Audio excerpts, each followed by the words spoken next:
Assalamualaikum warahmatullahi wabarakatuh.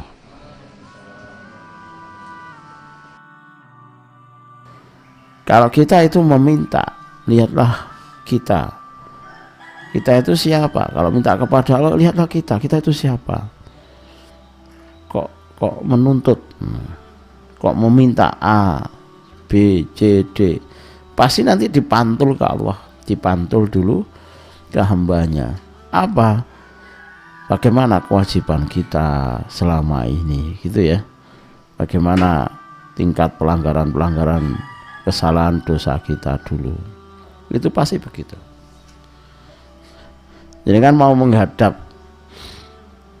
meminta bantuan kepada seseorang, itu kan pasti nanti berhitung, kira-kira aku itu dipenuhi apa enggak, apalah artinya saya, gitu kan begitu.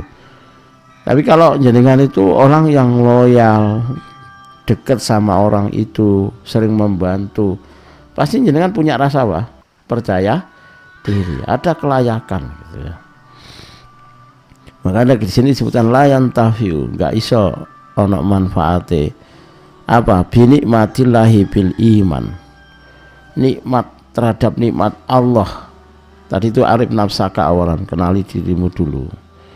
Layan tafiu binikmatillahi bil iman, tidak bisa memberikan faedah manfaat nikmat Allah berupa iman itu dan ilmu.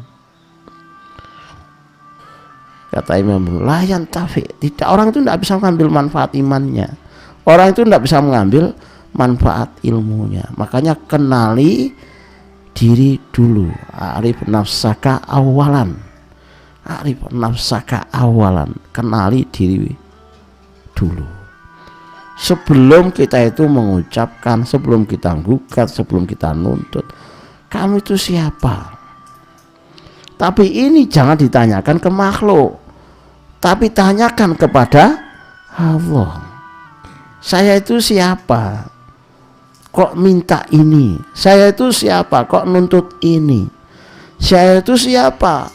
Kok saya tidak siap diuji ini? Memangnya kamu siapa? Itu harus ada dialog-dialog di hadapan Allah Subhanahu wa ta'ala. Makanya layan tanfi, tidak akan bermanfaat iman seseorang, ilmunya meskipun mengikuti kajian rumah dakwah, tidak akan manfaat banyak kalau jenengan misalkan tidak memberi perhatian lebih dengan materi-materi tauhid. Bagaimana jenengan tercerahkan, bagaimana jenengan terupgrade kalau jenengan abe terhadap haknya Allah, misalkan terhadap materi kajian yang substansinya tauhid.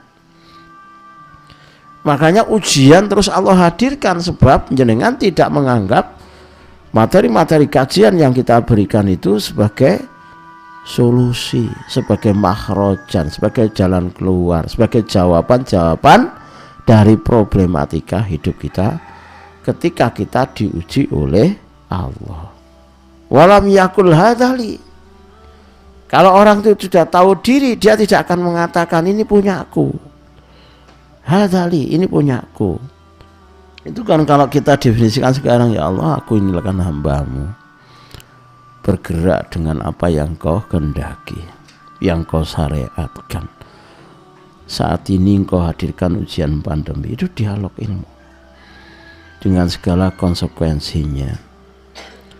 Sekarang ada PPKM, ya Allah, pemerintah menghendaki kita tidak boleh berkerumun, keluyuran jauh-jauh, lalu pastinya itu memberikan dampak pada pekerjaan.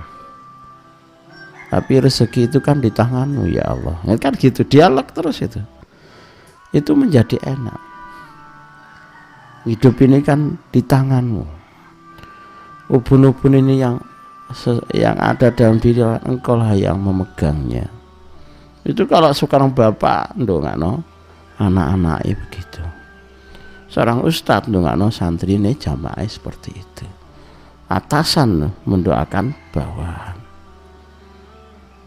mendialogkan situasinya kepada siapa? Kepada Allah. Jadi walam yakul hadali, ini bukan wilayahku ya Allah, ini bukan kewenanganku, saya tidak bisa menyembuhkan ya Allah, Engkau lah yang satu-satunya bisa menyembuhkan, Engkau lah As-Syafi. Dialog, saya tidak bisa menjaganya ya Allah, saya tidak bisa melindunginya ya Allah, Engkau lah yang bisa menjaganya. Itu kan bagus, itu kan dialog elegan ahli tauhid kepada Robnya. Padahal di dialog-dialog itu saja itu sudah orang bisa mengambil rasa keimanannya menjadi nikmat.